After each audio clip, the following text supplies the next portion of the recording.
Boa noite a todos. Eu vou pedir para vocês fecharem os olhos, para que a gente possa elevar o nosso pensamento a Deus, pedir que Ele abençoe a reunião dessa noite, para que todos nós que aqui chegamos possamos retornar aos nossos lares mais em paz, mais em harmonia.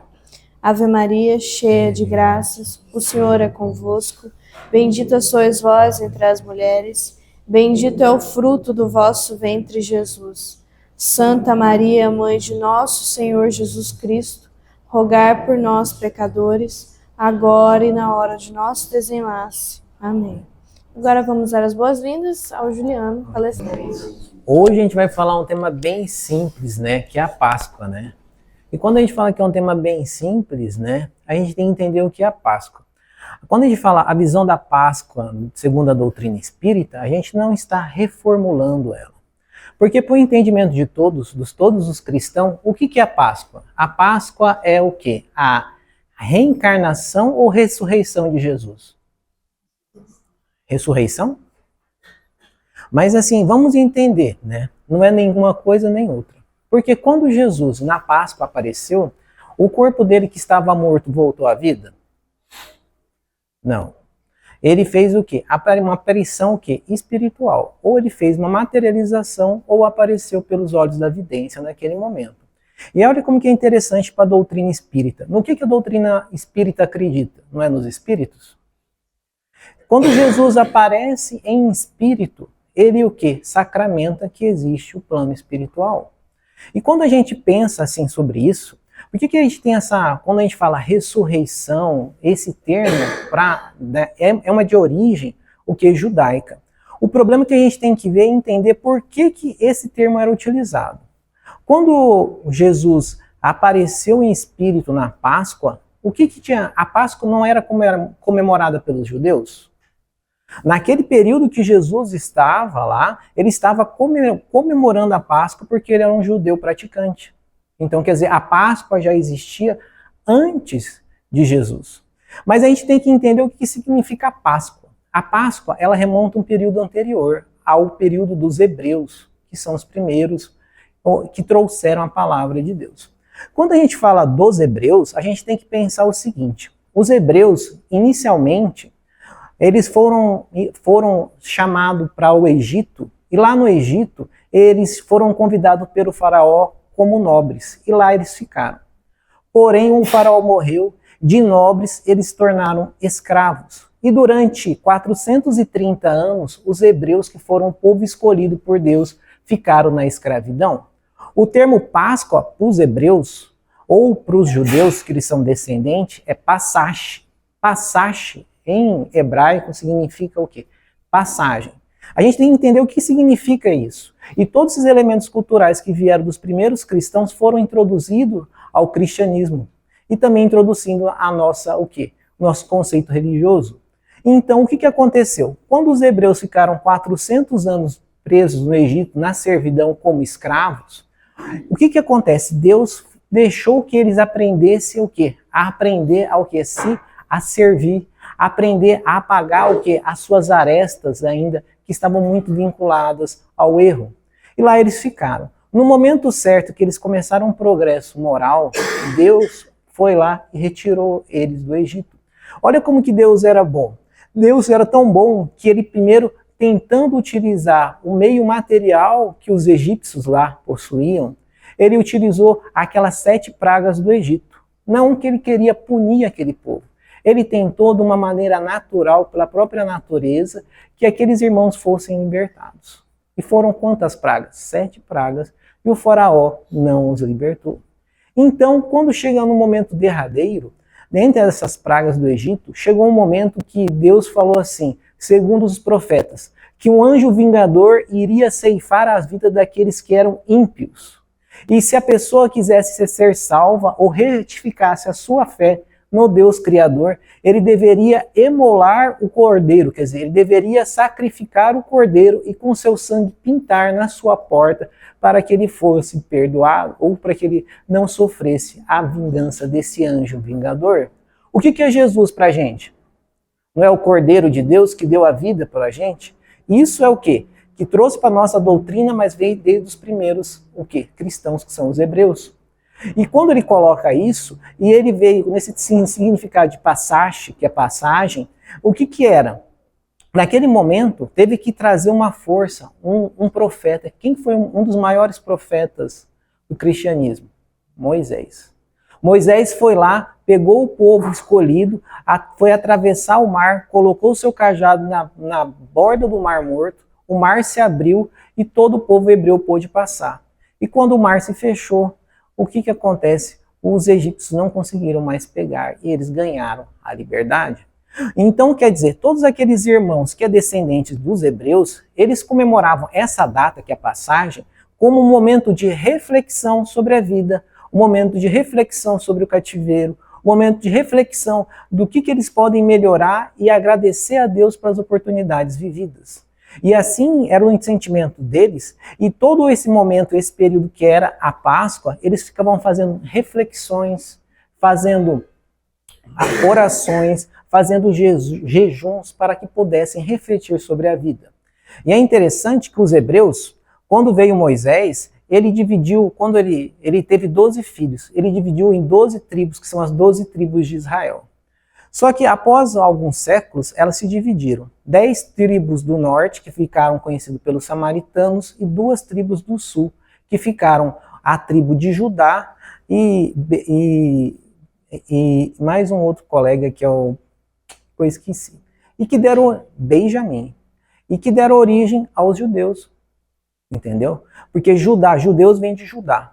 Então, quando eles estavam cultuando essa parte de relembrança do passado, das dificuldades vividas, é o passagem. E isso que Jesus estava, quando ele chegou nessa Semana Santa, exclusivamente na Quinta-feira Santa, ele estava vivenciando o quê? Esse esclarecimento, quer dizer, jejum, oração, e assim todas as outras religiões dependentes, que são cristãs, ela tem um pouco disso. Por exemplo, se você analisar a religião católica, o que ela tem entre o Carnaval e a Páscoa? Não é Quaresma?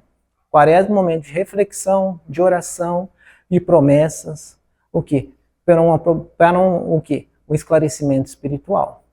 Assim, outros irmãos que são de outras origens, por exemplo, aí você pega assim, ó, pelo tronco, né? Por exemplo, tem os muçulmanos e os muçulmanos e israelitas lá, que vivem no Oriente, eles têm o quê? Eles cultuam qual Deus? Alá, não é? Só que Jesus é um dos seus grandes profetas. E eles fazem o quê? O Ramadã, que são aproximadamente uns 30, 40 dias, o quê? De reflexões e oração. Quer dizer, as outras religiões que têm um berço, que acreditam em um Deus Criador único, elas fazem o quê? Fazem esse movimento de reflexão. E quando chega a Páscoa, no entendimento espírita, também tem que ser um entendimento de reflexão que mostra o quê? A vida do espírito. E quando a gente fala a vida do espírito, a gente tem que pensar o seguinte: quando Jesus estava na Semana Santa, o que ele estava fazendo na Quinta-feira Santa? Ele estava fazendo que é onde ocorreu a última ceia. Tem aquele quadro bonito de Jesus, onde Jesus foi lá, lavou o pé dos apóstolos, aonde Jesus dividiu o pão e falou para Pedro o quê? Pedro, você me negará 3 vezes antes que o galo cante. E falou, e o pão que eu divido, a quem receber ao meu lado direito, que estava Judas, você me trairá. Só que é interessante que Jesus estava naquele momento de reflexão com todos os seus discípulos. E quando ele estava naquele momento de reflexão, eles passavam um dia pregando o evangelho, se encontravam para ceiar, e quando eles ceiavam, eles falavam sobre o evangelho. E lá era um costume, né? Como que lá naquela região não existia água tratada, e a água tinha péssimas condições, o que a pessoa se alimentava?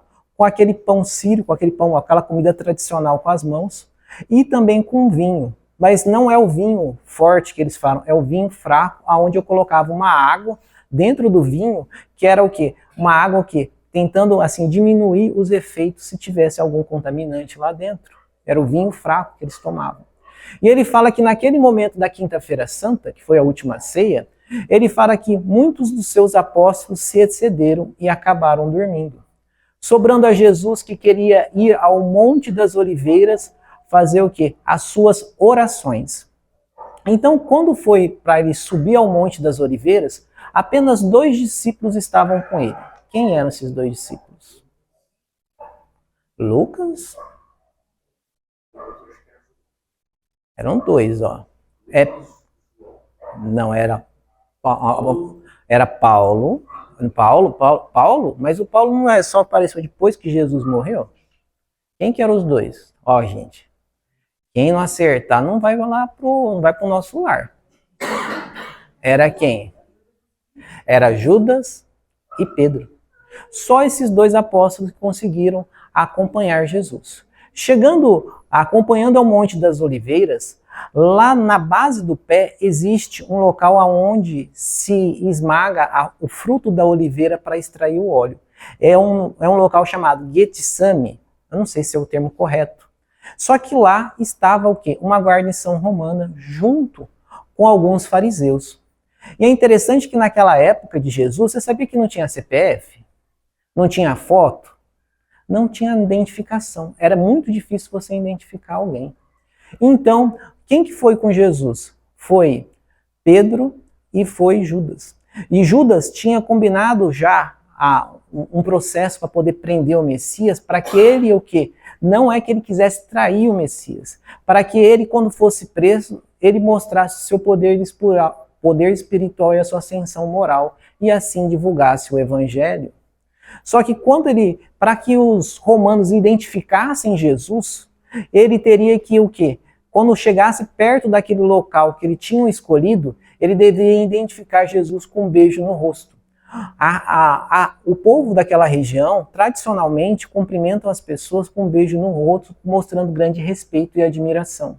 Então Judas, quando chega perto daquele local, ele beija o rosto de Jesus, mostrando à guarnição romana que aquele era quem? Jesus, e que deveria ser preso.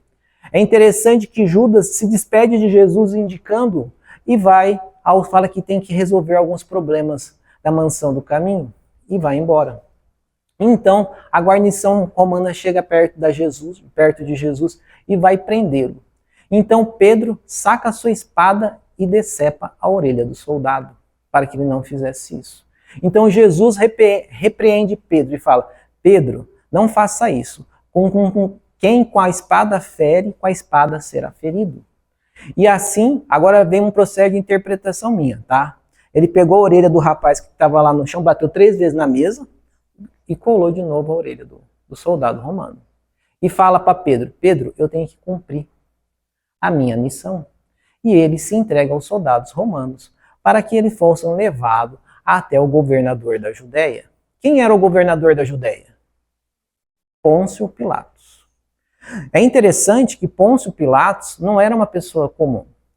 Agora vocês entenderem a dinâmica de Roma, quando dominava uma região, ele pegava sempre os seus melhores generais e colocavam para que pudesse dominar aquele local e colocava ele como governador, por meritocracia. E é interessante que eles tinham uma dinâmica que assim, eles não pegavam e tiravam o poder local, eles davam o poder local com a mesma pessoa que era da região, mas ela ficava embaixo do manto da bandeira romana. Caso fizesse qualquer coisa fora dos padrões romanos, era condenado à morte.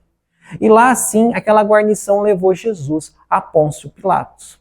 Só que Pôncio Pilatos, ele teve contato com o quê? Com a cultura, com o cristianismo, com as palavras do Mestre. Porque os 12 apóstolos de Jesus eram aquelas pessoas que estavam mais próximas dele. Só que, além daqueles 12, existiam 72 apóstolos que eram o quê? Que eram encarregados de ir na frente para que Jesus pudesse pregar o evangelho. E Jesus, antes de ser preso, ele confidenciou a um dos seus apóstolos do grande grupo, chamado Zacarias, falou: Zacarias, eu tenho uma missão para você. Sabe o nosso governador? Ele fala: sei. Então, você vai ter que acompanhá-lo até a sua derrocada moral e depois até o seu crescimento espiritual em outras vidas. Ele passou uma missão a Zacarias para que ele acompanhasse Pôncio Pilatos. Todas aquelas pessoas que são citadas no Evangelho, que têm escrito seus nomes, é porque Jesus olhava para aquelas pessoas e falava: ela é uma pessoa diferenciada das outras pessoas. Ele pode transformar o mundo. E assim ele viu isso em Pilatos e mandou um dos seus encarregados para que pudesse acompanhar o crescimento espiritual dele. E é interessante que quando ele teve contato, Zacarias passou as lições do mestre para Pilatos. E também teve uma outra pessoa nessa mesma época que teve um contato com Jesus. Quem que foi? Ele é espírita, escreve livro, mandou um monte. Você já ouviu falar do Emmanuel? Quem que era o Emmanuel na época de Jesus? Públio Lentulus, o senador romano. E o Públio Lentulus, ele teve um contato com Jesus e ele procurava Jesus a pedido de Tibério, que era o imperador romano, Augustus. Ele procurava ele lá próximo ao mar de Nazaré. Ele caminhava pela praia e ele encontra Jesus. Jesus fala para ele: senador, por que tu me procuras? Por que você não procura durante o dia, vem me procurar aqui no final da tarde? E ele fala para Emmanuel: você tem uma escolha. Ou você me segue agora, ou daqui a alguns milênios. O que o senador romano escolheu? 2000 anos na pegada de Jesus. Quer dizer, saiu de senador, reencarnou várias vezes, e como Emmanuel, ele ainda continua lutando ainda para estar do lado do mestre. Quer dizer, são pessoas que são diferenciadas. E quando Pilatos ficou sabendo que Jesus tinha sido preso, acusado de ser o rei dos judeus e além de outros sortilégios, ele chamou toda a corte que ali existia na Judéia para que eles pudessem tomar uma decisão em conjunto. Porque um governador romano, se fizesse uma decisão que não fosse correta, também poderia ser condenado também à morte. Então ele chamou todos para mostrar: eu tentei ser o mais justo possível, porque eu acredito que ele é uma pessoa justa. Então chama todos eles, entre ele Públio Lentulus. E chamando eles lá, ele fala assim: o que podemos fazer em pró desse Nazareno? Ele fala: como que isso aqui é um caso de raça, que é um processo cultural deles, vamos mandar ao governador dessa região, dessa província, que era o Herodes Antípadas. E ele manda Jesus para que Herodes Antípadas analisasse o caso dele. Herodes Antípadas, com um pouco de descaso, olhando aquela acusação sobre Jesus, falando: como que esse Nazareno pode ser acusado disso? É assim, para afrontar também um pouco aquele sentimento, ele vai lá e coloca o que em Jesus? A coroa de espinhos, aquele manto que era um traje esfarrapado da realeza e um cajado, e manda de volta para quem? Manda de volta para Pilatos. E assim, isso daí, estamos ainda na quinta-feira de madrugada, quinta-feira santa. Porque na sexta-feira santa era o dia. Então, quando chega na sexta-feira, ele reúne novamente os nobres romanos e vão para tomar uma decisão. E Pilatos, pensando numa coisa, ele falou assim: existe um costume local que toda sexta-feira santa um criminoso pode ser perdoado por aclamação. Então eles pensaram o seguinte: vamos chamar Jesus e o mais execrável dos malfeitores aqui da Judéia. Vamos chamar quem? Barrabás, assassino, homicida, estuprador. E vamos levá-lo à aclamação do povo para que eles possam escolher quem será liberto, será perdoado dos seus pecados. Então, eles fizeram isso. No entanto, naquela época, Jerusalém, quando chegava na época da Páscoa, existiam muitas caravanas indo para lá. E os sacerdotes e os fariseus dominavam tudo. Para você entrar dentro da Terra Santa, você só podia utilizar o dinheiro da Terra Santa. Então, você pegava seus dracmas romanos, todo o seu dinheiro, você tinha que trocar ele na Terra Santa, para que você pudesse se alimentar e entrar dentro da Terra Santa, e ele não poderia mais ser trocado. Quer dizer, um mecanismo de aproveitar a credulidade daqueles irmãos. Então, os fariseus fizeram o seguinte: com medo de perder o poder temporal para outros irmãos falaram assim para a grande pessoal, a plebe, né, para os pobres: nós daremos uma moeda de ouro para todos vocês se vocês aclamarem Barrabás. E se ele for perdoado, vocês ganharão outra moeda de ouro. E o que acontece quando chegou no momento da aclamação para escolher quem quis ser perdoado? Quem que eles escolheram? Barrabás. E Jesus foi condenado à morte. Lembrando que para os romanos, a crucificação é considerada como se fosse o mais terrível dos crimes imputados às pessoas. As pessoas só de péssima, tipo assim, ele foi um homicida desonroso, ele era crucificado daquela forma. E é interessante que nem poder enterrar o corpo da quem era crucificado poderia ser enterrado, deveria ser jogado ao lixão. Então, Jesus entra naquele caminho do martírio, até o Monte da Caveira, aonde ele ia ser sacrificado. E com isso daí está na Sexta-feira Santa. Tá? Quando ela é caminhado, quem são as 3 pessoas que acompanham Jesus? Maria Madalena, Maria de Nazaré e tem um apóstolo. João Evangelista. Os 3 acompanham Jesus. Os outros apóstolos se esconderam com medo de serem perseguidos. E é interessante que eles acompanham todo o percurso. E ele fala assim que durante o percurso eles iam refletindo sobre aquele contato que eles tiveram sobre Jesus. E quando chega no momento derradeiro, porque também tinha uma outra tradição dos judeus assim, os judeus não poderiam trabalhar das 18 horas da sexta-feira até as 18 horas do sábado. Então, se qualquer criminoso fosse condenado à morte e lá ele não morresse, ele deveria ser perdoado. Então, os judeus muito astutos conversaram com a guarnição romana e falaram: se tal prisioneiro ultrapassar as 15 horas, pegue para um lanceiro que atravesse sobre suas costelas uma espada, para que ele não tenha chance de sobreviver. E assim, Jesus, quando chega próximo desse horário, é transpassado com essa faca, com essa espada, e lá ele começa o seu final da sua vida, o seu derradeiro momento. Ele olha então para Maria, mãe de Jesus, e fala: mulher, eis aqui o seu filho, e aponta para João Evangelista. João Evangelista, eis aqui a sua mãe. Porque, lembrando que na época de Jesus, uma mulher que fosse viúva e não tivesse um filho era uma pessoa desonrosa. Ela não teria nem como sobreviver naquela região.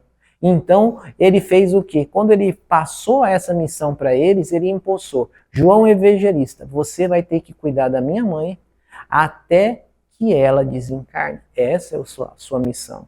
E ele fez isso levando ela para Efésios. E lá abriram uma das primeiras casas de amparo naquela região. E fala para Maria Madalena: agora que você falou que queria dar sua vida por mim, agora chegou o seu momento. Agora você poderá dedicar o resto da sua vida aos princípios do Evangelho. E lá ele desencarna. Quando ele desencarna lá naquele momento, muitos amigos e colegas estavam intervindo por ele para que pelo menos ele tivesse o quê? Um sepultamento cristão. Entre ele estava Nicodemos, foi solicitar, e Nicodemos e também José de Arimateia foram solicitar ao governador que eles pudessem retirar o corpo de Jesus, que estava crucificado, levar para uma tumba de José de Arimateia, para que ele pudesse ser sepultado, para que ele pudesse dar o final do ritual de sepultamento no domingo. E é interessante que eles fazem isso. José de Arimateia vai lá, doa o linho para que o corpo de Jesus seja enrolado segundo a tradição local. E lá eles fazem isso.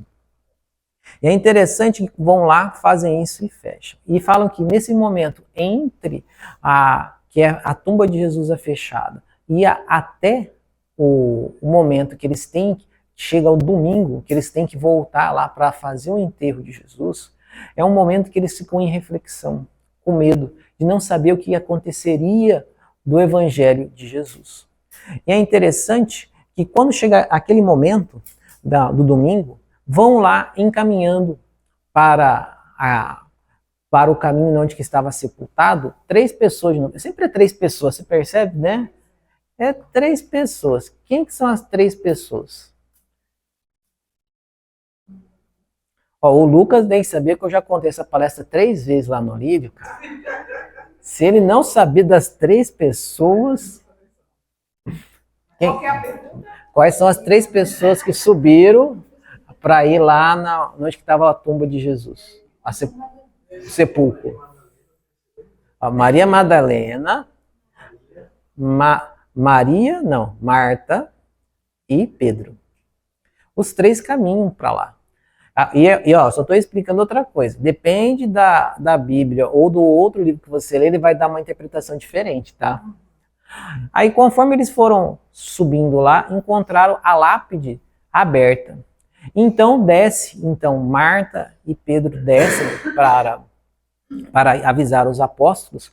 E ele fala que Maria Madalena senta na frente do túmulo e começa a reviver os momentos que ela teve próximo de Jesus. No momento que ela se entregou ao Mestre, lavando seus pés e secando ele com os seus cabelos, lembrando das palavras de Jesus, fortalecendo o seu espírito. E lá ela fica na sua reflexão. Quando ela ouve um passo, ela pensa que poderia ser algum dos jardineiros ou alguma outra pessoa que ali passava. Então, quando ela olha para trás e encontra e vê quem que é, Jesus, ela fala, Rabone, mestre, ele fala assim, ó, não se aproxime de mim. O meu corpo ainda está semimaterial. Eu tenho que ainda descer para poder socorrer uma pessoa que eu muito amo. Quem que era essa pessoa? Barrabás, Judas, quem que vocês acham que é? Judas. Porque Jesus também ele não poderia o quê? Quebrar a lei. Porque o que aconteceu com Judas quando ele descobriu que Jesus foi crucificado? Ele se suicidou. Ele não poderia quebrar a lei tirando ele o quê? Do sofrimento que ele próprio criou. Mas ele poderia o quê? Que descesse lá embaixo e criasse uma proteção para que os outros irmãos menos esclarecidos não o usurpassem. Quer dizer, olha como que é a inteligência do Cristo, né? Amar a todos que estavam com ele. E é interessante que ele fala, fale aos outros que eu estive com você e eu estarei com vocês mais tarde. Então, quando ela desce correndo e conta isso para todos os apóstolos que estavam escondidos, né? Muitos deles, o quê? A desprezaram. Primeiro, imagina, falando assim, ó, Pedro, os outros apóstolos, Jesus, o mestre, apareceu para você, uma pecadora, adúltera e uma mulher? Como que isso? Como que ele não vai aparecer para nós que somos os seus melhores amigos, os encarregados do evangelho? Então, Maria de Nazaré, que tinha um contato muito próximo de Jesus, e quando ela falava, todos os apóstolos sentiam a verdade. E ela falou, eu sinto que o meu filho esteve com ela. Dando um alento ao coração dela de ter sido o quê? De não ter sido desacreditada. E mais algum tempo depois, quem que aparece em espírito lá? Aparece materializado para os apóstolos. Jesus. Não só naquele momento, porque se você lê as escrituras ou lê os evangelhos, ele vai falar que Jesus apareceu materializado, comeu, dormiu e trabalhou com seus apóstolos durante 40 dias. E ainda ele fala mais. Ele fala que muitos dos seus apóstolos, que tinham os seus dons espirituais que estavam ainda, o quê? Que estavam adormecidos, começaram a ser despertos. Não é que Jesus deu dons espirituais para eles, já possuíam. Só que não estavam sendo o momento de ser o quê? Despertados. E a partir daquele momento ele começou a passar quais eram as diretrizes e o que os apóstolos deveriam fazer. Quer dizer, olha só como que é interessante esse momento da Páscoa. Ele traz o esclarecimento que Jesus apareceu em espírito, quer dizer, confirmando a nossa doutrina, que fala sobre os espíritos, que a vida continua. E é interessante também que não só esses 40 dias Jesus apareceu. Jesus, durante quase mais de um século, ele continuou aparecendo em espíritos para os apóstolos. É interessante que você pergunta, e Paulo de Tarso? Paulo de Tarso é da mesma época de Jesus? Não. São quantos anos quase? Paulo de Tarso? Não. Paulo de Tarso são 3 anos depois da desencarnação de Jesus. 3 anos. Não, não é 70, é 3. Paulo de Tarso Para você, se você ler aquele lá, o Paulo e Estevão, mas não é 70 não. Ó, Paulo e Estevão, ó, são 3 anos a diferença. E assim, é interessante que acontece o seguinte, Paulo de Tarso, ele reencontra Pedro. Se fosse 70, tinha desencarnado todo mundo naquela época. É 3 anos de diferença. Jesus, quando ele estava, Paulo de Tarso, estava indo ao caminho de Damasco, quem que aparece para ele? Jesus. E ele lá se converte e começa a fazer um trabalho árduo para jogar merecedor de ser chamado um bom cristão.